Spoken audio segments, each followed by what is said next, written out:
Back in 2013, a smug Chuck Schumer called a government shutdown the politics of idiocy, never imagining that one day the GOP would play that tape right back to his face.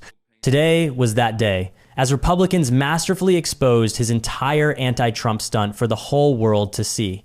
Let's run the full video, and we'll talk about it at the end. Welcome to day 14 of the Democrat government shutdown. It's 2 weeks of Democrats in Congress inflicting untold pain on the American people for nothing other than pure politics, as we've explained at this podium every day of the shutdown. Today, Senate Democrats will have their 8th chance to end this mess by passing our clean, nonpartisan continuing resolution, the government funding bill that would end all of this immediately. Over 3 weeks ago, the House passed that bill, and you all know the details of it. It is completely clean. There are no policy changes, no partisan riders, no gimmicks or tricks at all. All it does is keep the lights on at the current funding levels for a few extra weeks while we complete the normal appropriations process. Now compare that to the Democrats' counterproposal. They're demanding $1.5 trillion in new spending paid for by American taxpayers. And I want you to be specific. I want us to be specific. I want you to note what that counterproposal includes, because we've not yet gone into all the details of it, because it's large and very absurd. But here's some of the highlights of this. It would reverse common sense reforms that Republicans made in the Working Families Tax Cut that keep illegal aliens off taxpayer-funded health care. This is a fact. Page 57, section 2141 of their counterproposal is this we've been posting everywhere. And it would, they would add the illegal aliens, non-citizens, back to taxpayer-funded benefits. It would cost taxpayers nearly $200 billion. They would also remove a very reasonable and modest work requirement that we put on able-bodied young men with no dependents. As we've said, they should not be riding the wagon and taking Medicaid. That is intended for vulnerable populations, the elderly, disabled, and young pregnant women, for example, and not young able-bodied men without dependents who are playing video games. We put that into the law because it's common sense. Their counterproposal would reverse that, so taxpayers would be funding them again. They would make, in their counterproposal, permanent COVID-era Obamacare subsidies without any income caps or any other reforms at all. They would make that permanent. That would cost taxpayers an estimated $358 billion. They would take away the $50 billion that we put into the law to support rural hospitals. They would remove that. And they would send $500 million to liberal news outlets by refunding the Corporation for Public Broadcasting. It would also restore up to $5 billion of American taxpayer funds for wasteful spending for international projects. Here's a couple of examples. This is in their legislation, their counterproposal on a CR to keep the lights open. This is what they want to do. They want to spend $24.6 million of your hard-earned dollars as a taxpayer for climate resilience in Honduras. They want to spend $13.4 million for civic engagement in Zimbabwe. They want to send $3.9 million for LGBTQI plus democracy grants in the Western Balkans. They want to spend $2.9 million of your dollars for desert locust risk reduction in the Horn of Africa. And $2 million for, quote, organizing for feminist democratic principles in Africa. We are not doing that. These are unserious proposals from unserious people, and they are playing games while real Americans are being harmed adversely by the shutdown.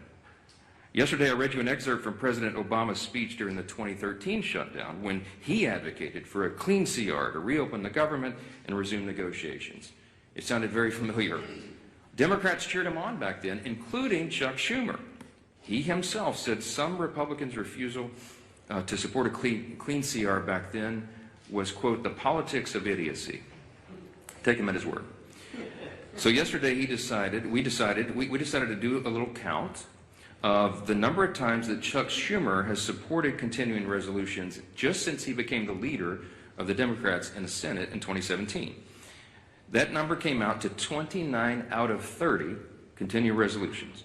That's how many times he wholeheartedly, enthusiastically supported CRs enacted into law. That's a 97% support rate. What's changed? Well, this time his job is on the line. And we've explained this very clearly because everybody can see the obvious political motivation here behind his decision to shut the government down right now.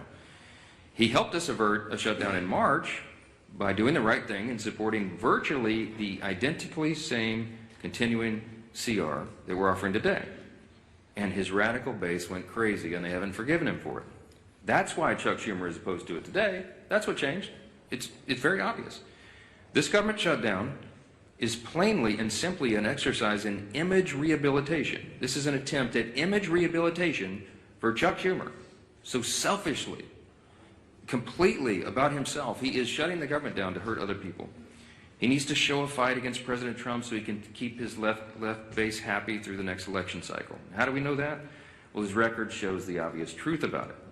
Again, look at the numbers. Chuck Schumer supported CRs to help avert a government shutdown 29 out of 30 times as leader of his party.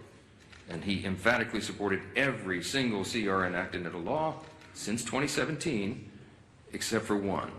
And of course, you won't have to do much research to figure out who was in the White House during that time. If you said Donald Trump, you'd be right. And it doesn't take a genius to see that's exactly the same reason why he's doing this causing these antics today. So what you'll also notice about the CRs is that they've become routine. It's the routine thing to do around here. It's Washington's bad habit.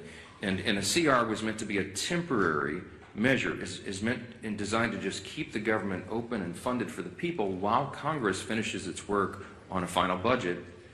And that's not happened in a long time. CRs have become too common. It's the status quo. It's not the way the founders intended for this process to work. The appropriations process was envisioned to be an exercise in good stewardship. They wanted the members of Congress to have open, transparent, bipartisan, line-by-line debate so that we could spend the people's money wisely. And that's precisely what Republicans are so eager to return to and what we have achieved. We are pushing that boulder uphill, as I've said, and for the first time since 2019, both chambers, House and Senate, have made real progress towards that stewardship goal. But we just need a little more time to finish it. That's the only thing the House passed CR does. It's a clean, short-term, nonpartisan continuance of funding so that that process can work out. Now, you've all heard Chuck Schumer demand that Republicans have to come to the negotiating table. Well before, this is an important answer to some of the questions that I anticipate you'll ask later because it comes up in every press conference. Why won't you negotiate? Here's the point. We were already doing that. Before the Democrats recklessly shut down the government for their own political purposes, Republicans and Democrats were already engaged in responsible, open, bipartisan processes to find answers to these problems. And what Chuck Schumer means when he says that he wants us to negotiate is that he is demanding, and he said it publicly, I can't believe he says the quiet parts out loud sometimes, but he wants a backroom deal. He wants a backroom deal that the American people will never see. He literally has said, we need the top 4 leaders to go into a room and work this out. Why does Chuck Schumer say that? Because that's how he's operated for decades. He's been in Congress since 1980. I was 9 years old in the 3rd grade when Chuck Schumer got here, okay? He is the broken status quo. We are trying to break the status quo so government works better for the people. And Chuck Schumer is resistant to that because he can't even imagine the way the founders intended for this to work. He doesn't want this open, everybody involved, all members, bottom-up process. He wants 4 people to go in a back room and just make this deal and hoist it down upon everybody else. I'm not participating in that. Chuck Schumer doesn't like that. He doesn't like that we're trying to get Washington to work again because he doesn't know how to operate in that kind of system. And we're certainly not going to allow the American people to be taken hostage for his political gain. I mean, honestly, what can you even say to that? Forget calling it a negotiation. This is a list of demands from people who have completely lost the plot. The first thing that just gets me right off the bat is the sheer audacity of the first couple points. You've shut down the government, people aren't getting paid, services are stopped, and your number one priority, your opening bid, is to get taxpayer funding for people who aren't even citizens. It's a level of disrespect to the actual American taxpayer that I can't quite get my head around. And then they couple it with this move to get rid of work requirements. So let's get this straight. The message here is that if you're a hardworking American, you get to pay for everything. But if you're, an able-bodied person who just doesn't feel like working, or someone who came here illegally, well, you're at the front of the line. It's a complete inversion of what a country is supposed to be for. You have to realize this is all completely intentional. It's a calculated move. They want to create a permanent dependent class, a whole section of society that relies on the government for everything, because those people will always vote for more government. It's a cynical, disgusting way to build a permanent voting bloc on the taxpayer's dime. It really is just a slap in the face.